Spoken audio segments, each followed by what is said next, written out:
Bonjour à tous, ravie de vous accueillir pour un nouvel épisode de Tous engagés. C'est votre émission, celle où on parle de vous, vous qui vous engagez auprès des autres pour les aider, les soutenir, parfois créer, trouver des solutions qui vont leur faciliter le quotidien. Parfois, c'est parce que vous avez rencontré des personnes malades et vous vous êtes dit « il faut agir ». D'autres fois, vous étiez malade vous-même ou vous avez connu une difficulté et vous avez décidé aussi de profiter de votre expérience, d'en faire profiter les autres. Eh bien, nous accueillons ce matin deux femmes, elles sont formidables. Elles travaillent toutes les deux, l'une pour l'association Joséphine et l'autre en a été bénéficiaire. Je vous demande de faire la connaissance de Karen et de Salima. Bonjour à toutes les deux. Bonjour. Je vais donner vos noms quand même. Karen Smile, c'est comme ça qu'on dit. C'est joli parce que ça fait comme un sourire. Et Salima Messaoudi, merci d'avoir accepté notre invitation. Avec plaisir. Karen, vous êtes la directrice de cette association Joséphine. Joséphine est une association qui s'occupe de prodiguer des soins de bien-être à des femmes fragilisées. Salima, vous en êtes bénéficiaire. On va essayer de mieux vous connaître. D'abord, Karen, est-ce que vous pouvez commencer par nous dire un peu plus sur cette association? Qu'est-ce qu'elle fait concrètement?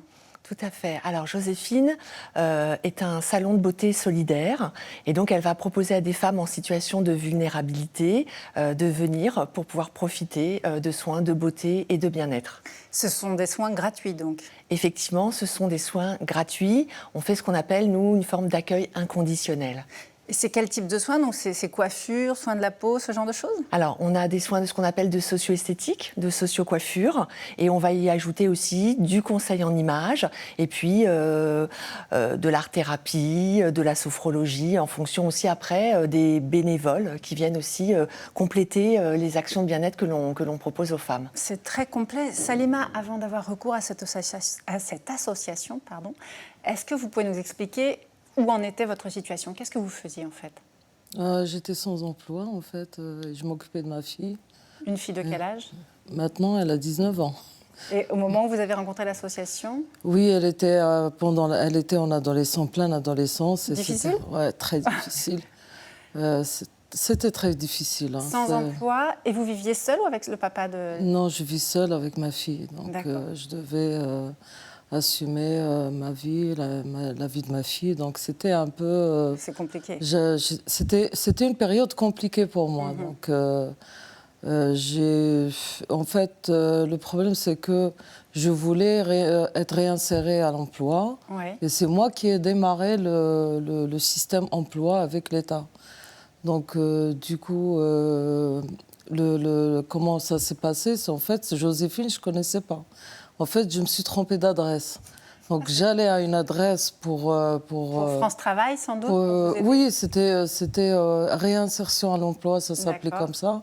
Donc, j'ai eu un rendez-vous, ça ne m'a pas plu du tout.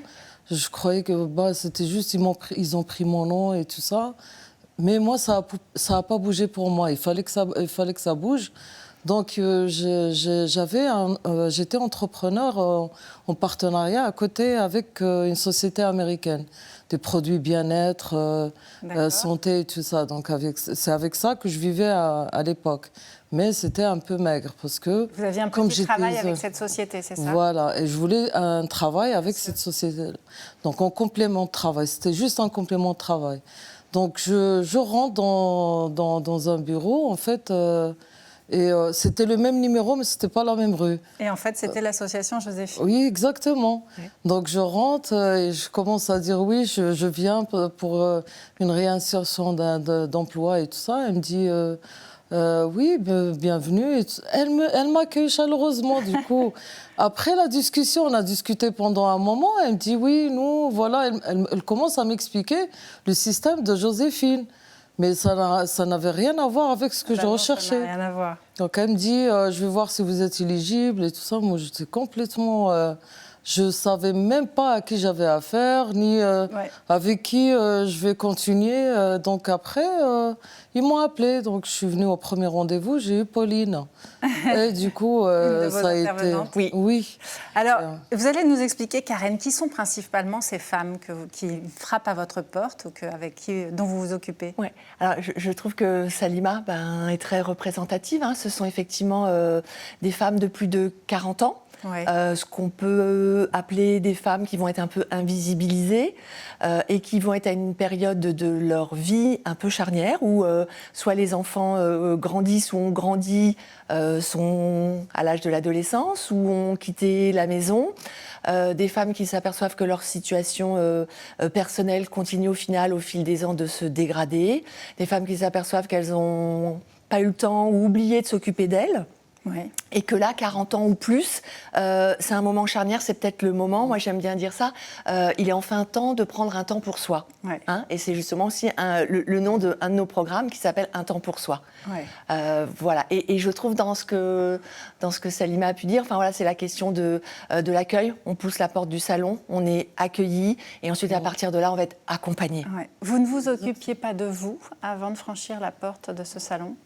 Je m'occupais de moi, mais pas trop. Je faisais pas trop attention à moi. Je me suis oubliée un peu. Ouais. Et je m'occupais plus de ma fille à l'époque. Et j'étais plus focus sur ma fille. Et je me suis oubliée complètement. Ouais. Et puis, c'était le fait de... C'était une belle rencontre, en fait. C'est que j'avais trouvé avec qui parler de moi. Parce que moi, je me livre pas facilement. Vous vous sentiez seule? Très seule. Ouais. Oui. J'étais très, très seule. Et là, vous avez trouvé une oreille C'était attentive. Oui, exactement. Parce qu'en fait, je me suis retrouvée... C'était une période où j'avais tout perdu. Homme, entreprise, tout. Et j'avais une fille qui était Ado. perdue aussi, ado. Donc, c'était très, très, très dur. Mais tout le monde m'a laissé tomber, en fait. Hein. Donc, tout mon... carnet d'adresse, c'est aux absents. Et les amis? Pas d'amis, plus personne. Ah oui, une solitude extrême. Extrême, oui, exactement. Vous vouliez réagir? Oui, dans ce que dit Salima, on essaye de travailler, nous, sur ce qu'on appelle des facteurs de protection. Un des premiers, c'est de sortir de l'isolement. Donc, Ouais. on voit que c'est complètement ce que tu es en train de nous partager.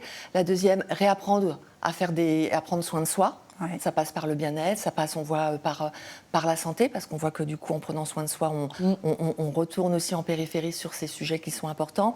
Et le troisième, c'est de s'autoriser à refaire des projets pour l'avenir. C'est ça. J'allais vous demander de préciser à ceux qui nous écoutent, on peut penser que des soins de beauté, c'est du superflu. Expliquez-nous en quoi, en fait, c'est fondamental, c'est un levier de réinsertion. Exactement.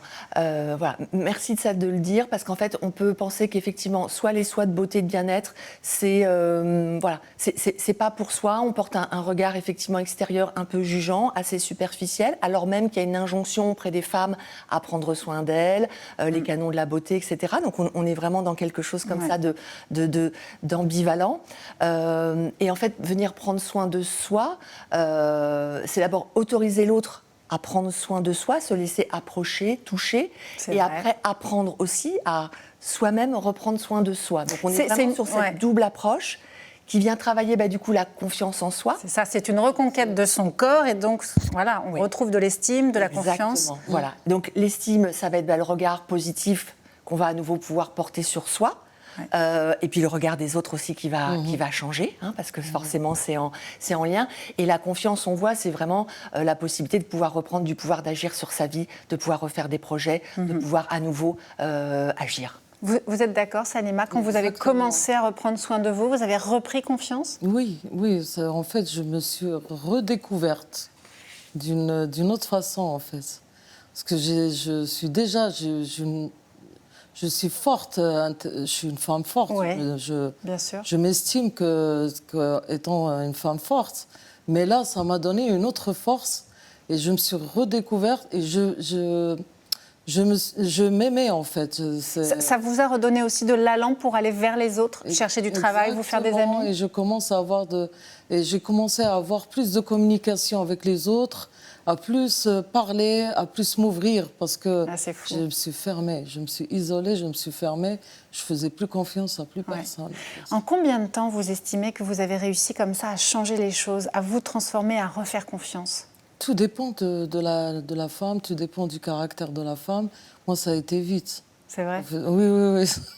Ça doit être... Il me fallait un petit coup de... Oui, c'est ça, un petit coup de boost. Voilà, de boost, un petit déclic, et ça a été rapide, et puis c'était efficace, en fait.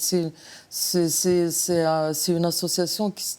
où il y a des belles personnes qui sont efficaces. Ça, c'est que ce formidable. soit au niveau du personnel et au niveau aussi de l'accompagnement personnel, émotionnel et aussi l'accompagnement administratif. Hein. Faut voir, mais vous faites tout en fait chez Joséphine. Ah oui, c'était Pas forcément extraordinaire. tout, mais s'il y a besoin, en fait, on va savoir orienter.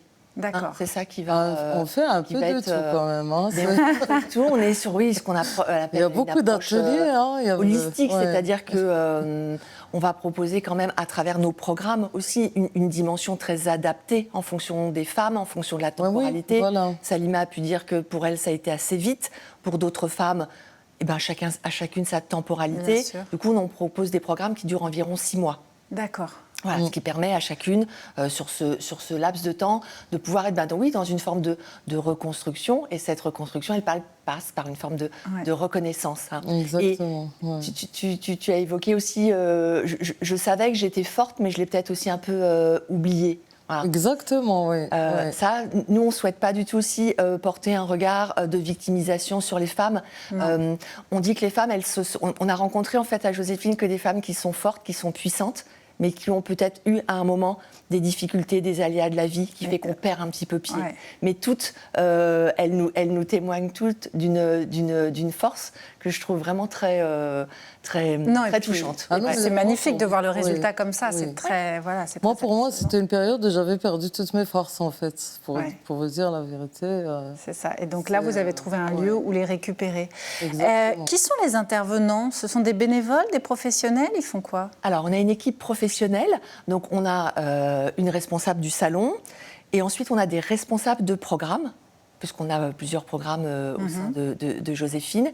Et ensuite, on a évidemment des professionnels du soin, donc en socio-esthétique, en socio-coiffure, conseillères en images. Ce qu'on appelle socio-esthétique ou socio-coiffure, c'est quoi par rapport à esthétique et coiffure? Tout à fait. C'est en fait une spécialisation, une année complémentaire où l'esthéticienne ou la coiffeuse, je parle au féminin, parce qu'en fait, ce sont essentiellement des professionnels féminins, elles vont suivre une année supplémentaire où elles vont être formées alors, à des techniques supplémentaires en termes de la question du toucher émotionnel, sur la question de posture, travailler sur l'écoute active, la bienveillance, voilà, toutes des compétences nécessaires, j'ai envie de dire, à leur savoir technique de base.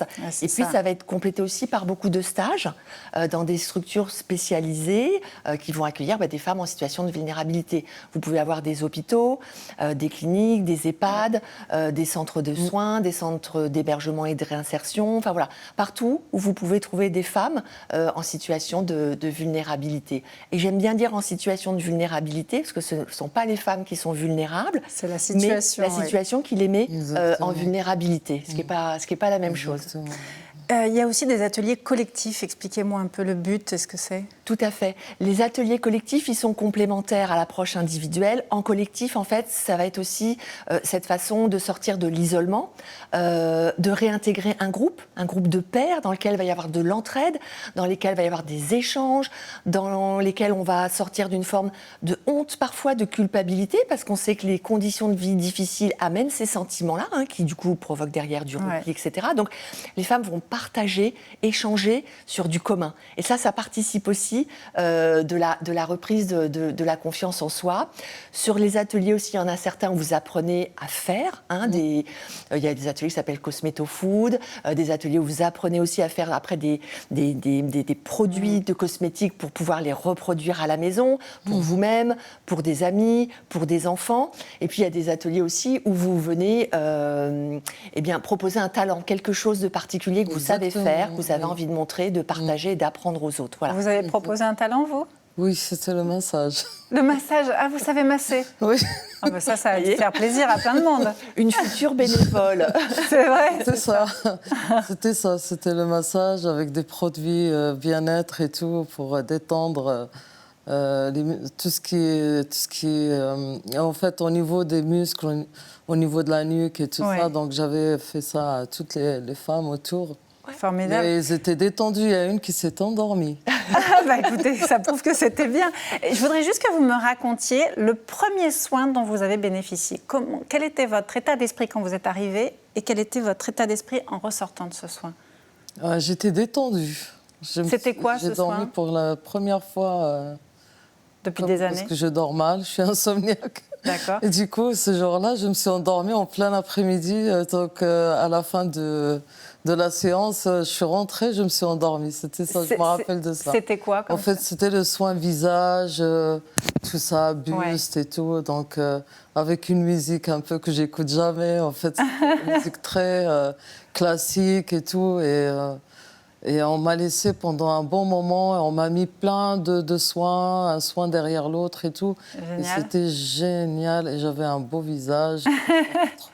Et J'avais une belle peau après. vous y alliez à quelle fréquence et combien de temps à chaque fois? En fait, c'était toute la semaine. Hein. Donc, moi, j'ai fait un programme. Normalement, ça se faisait entre 3 et 6 mois. Moi, j'ai fait du début juillet. Et j'ai fini le 20 novembre parce que j'ai trouvé une formation. Génial. Donc vous y alliez tous les jours? J'allais toutes les semaines, ouais, tous les jours presque. Donc voilà. Karen, vous faites des journées que vous appelez Capital Confiance. Oui. Qu'est-ce que c'est? Alors, c'est des journées particulières où on va privatiser le salon. Il va être du coup entièrement dédié à un groupe de femmes. Voilà. D'accord. Et là, l'équipe, sur toute la journée, va être complètement à disposition de ces femmes, voilà, pour de la socio-coiffure, de la socio-esthétique, du conseil en images. Mais en fait, on prend vraiment le temps de dérouler sur toute une journée, là où d'habitude, dans les programmes, on est plus sur des ateliers, des actions, effectivement, entre 45 et 1 heure, le temps classique. Voilà. Et ça va vraiment l'accueil à partir de 10h jusqu'à la fin de l'après-midi. Exactement. On déjeune ensemble le midi. Voilà, là, c'est vraiment la journée cocoon. Et en général, elle arrive en fin de parcours. Okay. D'accord. C'est aussi une façon de conclure le parcours, de se retrouver une dernière fois tous ensemble. Les femmes repartent avec une trousse Joséphine, avec des échantillons, des produits aussi pour pouvoir continuer à prendre soin d'elles pendant plusieurs mois. Avec une tenue aussi, voilà, une tenue vestimentaire, à la fois une tenue casual pour tous les jours, mais une tenue aussi pour le travail.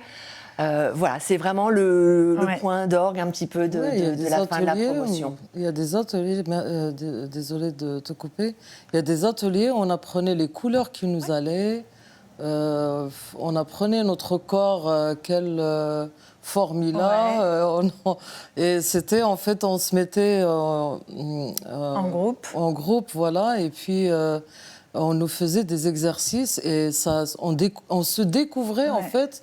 Et on découvrait notre corps, on découvrait qu'est-ce qui nous allait, et on se sentait en fait autrement. En fait, c'est des choses qu'on ne voyait pas en nous. Ouais. Et c'était formidable. génial. Mais on voit dans vos yeux tout ce que ça a pu vous apporter. Est-ce que vous avez pu, Karen, vous avez assez de recul pour vous dire combien de femmes franchissent nos portes et combien d'entre elles se réinsèrent complètement, retrouvent un travail? Est-ce que vous avez pu avoir des chiffres? Oui, alors rien que tous les ans, notre file active augmente. Cette année, on est à plus de 600 femmes accompagnées sur 2025. Et on est à plus de 75%, nous, ce qu'on appelle de sorties positives. Voilà. C'est énorme. C'est-à-dire comme Salima, des femmes qui vont pouvoir faire un projet, rebondir, une formation. Donc effectivement, c'est plutôt des chiffres très, très positifs.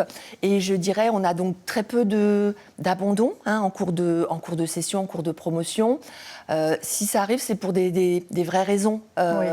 Soit parce qu'il y a une problématique de santé, soit une raison familiale, personnelle. Et puis j'ai un bel exemple parce que dernièrement, il y a une femme il y a beaucoup de femmes qui reviennent pour nous saluer, pour continuer de nous donner des nouvelles. Et dernièrement, c'était assez émouvant, une femme qui avait arrêté la promo Estime Emploi, mais qui en fait pour nous annoncer en fait qu'elle attendait un enfant, voilà. Et que ça faisait des années qu'elle n'y arrivait pas, comme elle disait. Comme quoi, on donc sait on aussi qu'il y a peut-être des choses, on remplace pas la médecine, bien évidemment, mais on sait que des fois il y a des blocs. Exactement. Voilà. Donc pour moi c'est une sortie positive quand même. Incroyable. Salima, vous avez participé au programme Estime Emploi. Ça c'est quoi exactement? C'est une réinsertion à l'emploi, mais c'était en mieux. C'est-à-dire, alors peut-être Karen, expliquez-nous. Tout à fait. Alors, Estime Emploi, ça va être un programme où on va accompagner des femmes par des sessions composées de 8 femmes et elles vont, alors, double entrée, à la fois toujours bénéficier des soins de bien-être de Joséphine, et en même temps un accompagnement individuel par une chargée d'insertion professionnelle qui en plus est psychologue du travail, ce qui permet aussi d'avoir aussi cette approche-là. Et donc il y a aussi cette possibilité de développer à nouveau l'apprentissage de compétences psychosociales, donc apprendre à parler en groupe, apprendre à se faire confiance, à mieux se connaître, retravailler un peu sur son... Comment se préparer aux entretiens, oui, ça vous a aidé? Il y avait des quiz aussi, culture G, donc il y avait pas mal de trucs et on avait des exercices, on écrit c'est quoi les points forts, qu'est-ce qu'on a de points faibles, pour qu'on travaille sur ces points faibles. Bien sûr. Et on se les partage entre femmes et on se donnait des conseils, on se boostait entre femmes. Donc si une elle a un point faible, même si elle a honte, nous on était là pour l'encourager et vice-versa. En fait, c'était pour nous tous. Et on se découvrait, en fait, toutes les femmes se découvraient tous. Et on se partageait, en fait, cette nos solidarité. points forts, voilà. Et on se partageait avec comment dire, on a chacune son caractère. Bien sûr. Mais quand même, on se donnait ces points forts entre nous. Et j'en ai pris. Donc, voilà. Donc, il y avait ça. Il y avait aussi comment se comporter pendant l'entretien. Chose que je ne savais pas du tout. Moi, je vais à un entretien, je ne sais pas quoi dire. On me pose des questions. Je vais bugger. Donc là, maintenant, ça va mieux. Vous avez appris. Je parlais. J'ai eu des entretiens qui ont eu des retours.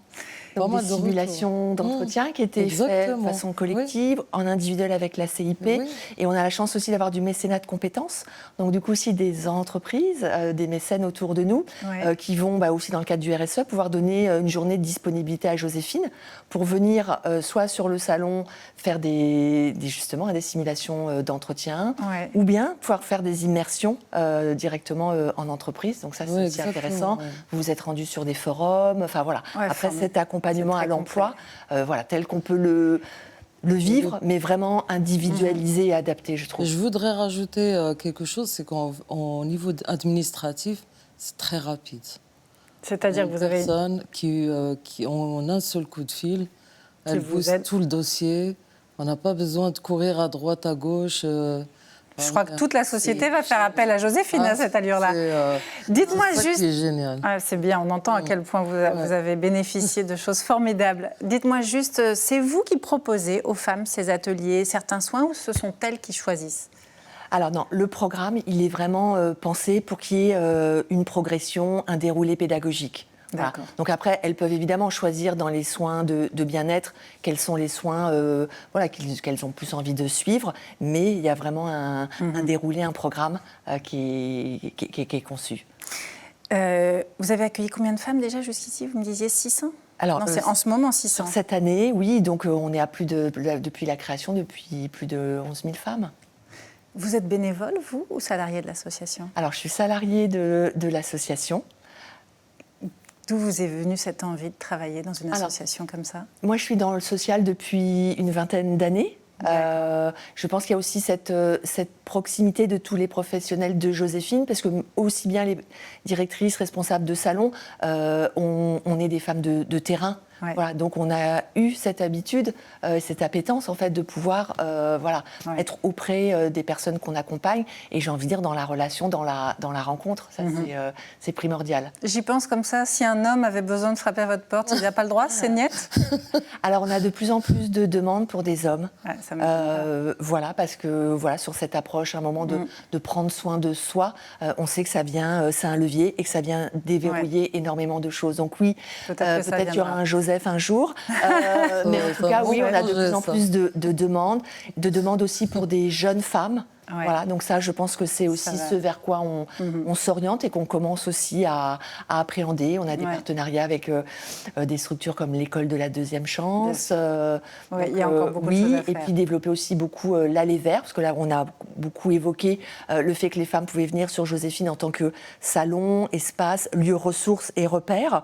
Il y a beaucoup de femmes aussi qui n'osent pas ou qui ont des difficultés en termes de mobilité parce qu'elles ont perdu confiance en elles, donc de sortir de chez elles ou d'aller, ne serait-ce que prendre les transports en commun. Donc on développe beaucoup du hors les murs, de l'Aller Vert, pour être au plus près aussi des personnes qui en ont besoin. Oui, il y a des sorties aussi. Ouais. Hein, oui. Salima, vous avez frappé la porte de l'association Joséphine il y a combien de temps exactement? En juillet 2023. 2023, donc 3 ans plus tard. Est-ce que vous pouvez me dire ce que vous faites aujourd'hui dans la vie? Je suis agent de sécurité, agent incendie. J'ai fait 2 diplômes dans le domaine de luxe. Donc voilà, tout va bien, tout va très très bien. Votre vie a radicalement changé. Ah oui, génial. Et votre fille a senti ce changement très vite? Exactement. Elle va bien, elle, aujourd'hui? Elle va très très bien. Elle est fière de vous? Elle est très fière de moi. Et puis, comme elle voit les endroits où je travaille, elle adore ça. Elle est toute fière de dire « Maman, elle travaille là. » Et là, bon, et maman s'est battue pour y arriver. Dire, mais bon, c'est génial, c'est génial. Non. Mais en tout cas, c'est très beau de voir ce sourire et cette confiance en vous. Et vraiment, bravo. Franchement, merci beaucoup. Voilà. Et je recommande, franchement, j'aimerais bien que cette association... c'est pour ça qu'on en parle. De chance, parce qu'il y a beaucoup de femmes qui en ont besoin. Je me doute bien. Il nous reste juste 1 minute. Est-ce que rapidement, vous pouvez nous dire comment c'est financé, cette association? Tout à fait. Alors, pour partie, on est financé par la ville de Paris et la région Île-de-France. D'accord. Et en complément, on a des mécènes, des entreprises privées qui nous soutiennent. Mais on a toujours besoin de soutien. Cette année 2026, c'est les 20 ans de l'association Joséphine. On espère qu'on va pouvoir continuer encore. Voilà, on voudrait se développer, accueillir des jeunes femmes, pouvoir faire de l'essaimage de bulles de bien-être Joséphine dans des grandes villes de France. Il y a un besoin partout. Donc c'est associationjoséphine.fr si on veut donner. Tout à fait. Et sur Hello Asso. Et puis, si vous voulez aussi nous aider, il y a des t-shirts Joséphine Morgane prêt-à-porter. Voilà. Et c'est très joli. Permet aussi de soutenir l'association. Bien, merci beaucoup. Merci Karen et encore bravo pour tout ce travail. Merci, on vous souhaite plein de belles choses. Merci. Et on vous remercie tous. Il faut malheureusement se quitter, mais je vous donne rendez-vous très bientôt pour un nouveau numéro de Tous engagés. À très très vite. Merci à toutes les deux. Merci beaucoup.